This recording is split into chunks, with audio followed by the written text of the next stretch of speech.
আসসালামু আলাইকুম রহমতুল্লাহি আবরকাতু। সম্মানিত দিনী ভাই বোনেরা, আজকে পঞ্চম রমজান। আমি ভাসানী সরকার চিশতি আবারও আপনাদের সামনে উপস্থিত হয়েছি গুরুত্বপূর্ণ আরেকটি বিষয় নিয়ে। এই পবিত্র রমজান মাস, এই রমজান মাস শুধু রোজা রাখার মাস নয়, এই রমজান মাস হলো দোয়ার মাস। এই রমজান মাসে আসমানসমূহের দরজাসমূহ খোলা থাকে এবং এই মাসে খুব দ্রুত আল্লাহ আমাদের দোয়াগুলো কবুল করেন এবং আমাদের চোখের পানিগুলো আল্লাহ তাআলার কাছে খুব দ্রুত গিয়ে পৌঁছায়। সেই জন্য আজকে আমরা দোয়ার কিছু অলৌকিক শক্তি এবং দোয়া কবুলের কিছু রহস্য নিয়ে আলোচনা করার চেষ্টা করব। দোয়া হলো আল্লাহর সাথে বান্দার সরাসরি ও একান্ত যোগাযোগের অন্যতম একটি মাধ্যম এবং আবাদতের মূল, যা অসম্ভবকে সম্ভব করার অলৌকিক একটি শক্তি রাখে। এটা হলো আল্লাহর দয়া, ক্ষমতা ও নিজের অক্ষমতার স্বীকারোক্তি।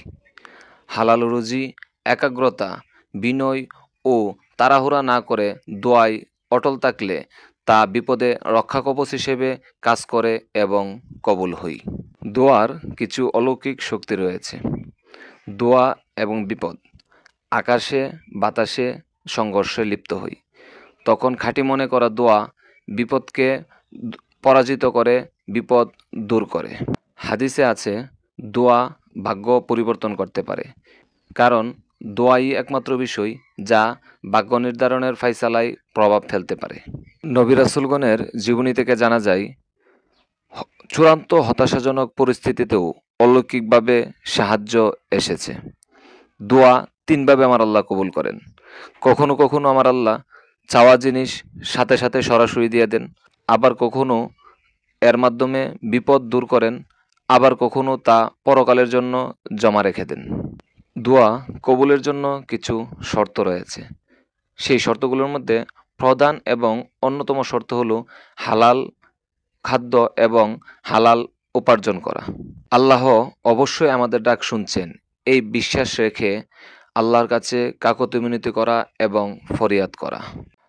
আমি দোয়া করলাম কিন্তু দোয়া কবুল হলো না, এমনটি মনে করে হতাশ না হওয়া।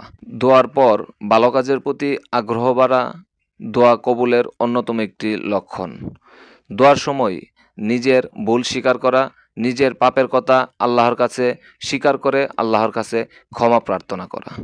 দোয়া কবুলের জন্য কিছু বিশেষ মুহূর্ত রয়েছে, আর সেই মুহূর্তগুলোর মধ্যে অন্যতম এবং প্রধান একটি মুহূর্ত হলো তাহাজ্জুদের সময়। কারণ এই সময়টাতে আল্লাহ তাআলা প্রথম আসমানে, দুনিয়ার আসমানে নেমে আসেন। সেই দুনিয়ার আসমানে নেমে আসার কারণে আল্লাহ তাআলা এই সময়ের দোয়া, অর্থাৎ তাহাজ্জুদ নামাজের সময়ের দোয়া সবচাইতে বেশি এবং সরাসরি কবুল করেন। সেজদারত অবস্থা এমন একটি মুহূর্ত, যেই মুহূর্তে আল্লাহ তাআলা বান্দার অতি নিকটে থাকে। সেই জন্য এই সেজদারত অবস্থার দোয়া আল্লাহ তাআলা অনেক বেশি কবুল করেন। আজান এবং ইকামতের মধ্যবর্তী যে সময়টা আছে, আজান এবং ইকামতের এই মধ্যবর্তী সময়ে আল্লাহ তাআলা আমাদের দোয়া সবচাইতে বেশি কবুল করেন। ফরজ নামাজের পর, শুক্রবার দিন আসর নামাজের পর আমার আল্লাহ দোয়া খুব বেশি কবুল করে থাকেন। বিপদগ্রস্ত বা মুসাফিরের দোয়া আমার আল্লাহ সরাসরি কবুল করে থাকেন। দোয়া কবুলের আরও অন্যতম আরেকটি মুহূর্ত হচ্ছে বৃষ্টির সময়। যখন বৃষ্টি পড়বে, সেই সময় যদি আমরা আল্লাহর কাছে দোয়া করি, সেই দোয়াও আমার আল্লাহ খুব বেশি কবুল করে থাকেন। দোয়া কবুলের আরও অন্যতম আরেকটি মাধ্যম রয়েছে। সেই মাধ্যমটি হলো নবী করিম সাল্লাল্লাহু তাআলা সাল্লাম এবং আউলিয়া কেরামের ওসিলা দিয়ে যদি আল্লাহর কাছে কোনো কিছু চাওয়া হয়, তখন নবী সাল্লাল্লাহু তাআলা সাল্লাম এবং আউলিয়া কেরামের উসিলায় আমার আল্লাহ সেই দোয়াগুলো খুব বেশি কবুল করেন। দোয়া কবুলের অন্যতম আরেকটি সময় হচ্ছে এই পবিত্র রমজান মাসে সারাদিন রোজা রেখে যখন আমরা ইফতারকে সামনে রেখে আল্লাহর কাছে দোয়া করি, সেই দোয়াটা আমার আল্লাহ সরাসরি কবুল করেন। সেই জন্য আমরা চেষ্টা করব, রমজানে আমরা রোজা রেখে যখন ইফতারকে সামনে রেখে বসি, তখন কিছুক্ষণ সময় আল্লাহর কাছে মোনাজাত করা, দোয়া করা। মূলত দোয়ার শক্তি তখনই পূর্ণতা পায় যখন তা অন্তরের গভীর থেকে পূর্ণ আত্মসমর্পণ ও বিশ্বাসের সাথে করা হয়।